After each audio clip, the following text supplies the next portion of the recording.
Gérard Yeaguer, l'écrivain de la mer, qui a écrit plusieurs livres sur la piraterie, sur les grands voyages à travers les océans, et qui revient nouveau avec un livre lié à la mer. Le livre s'appelle L'encre et la plume. Alors, pourquoi ce titre, Gérard? L'encre et la plume, ce sont, j'allais dire, les deux éléments principaux de mon œuvre et de l'intérêt que je porte à la littérature et au sujet que je traite. L'encre parce que le bateau jette l'encre là où je vais réfléchir, là où je vais écrire souvent. Et puis la plume, évidemment, est essentielle puisque c'est la conséquence de l'amarrage d'un bateau dans un lieu donné. Et ce livre, L'encre et la plume, c'est en fait la reprise de tous les grands reportages que j'ai pu écrire, parfois sans les publier. C'est pour ça qu'il y a beaucoup d'inédits dans ce livre.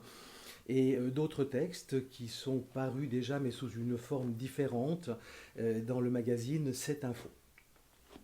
Et donc c'est presque un tour du monde encore une fois, puisque ces reportages, il y en a une dizaine, font eux aussi le tour du globe, passant des mers du Nord au Grand Sud, passant de l'Europe à l'Extrême-Orient.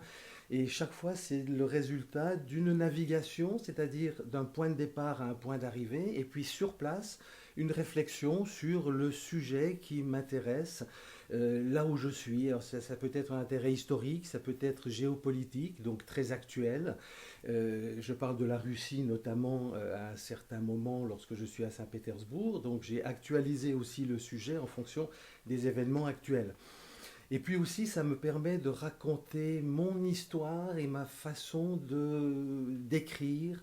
Et c'est la première fois après l'octroi de mer que l'Air et Seth ont déjà publié, il y a maintenant presque 2 ans, qui était une sorte de livre de mémoire, de souvenirs. Et c'est la première fois que je disais je dans un livre. Ces reportages, c'est un petit peu le complément, la suite de cet octroi de mer, de ce tour du monde.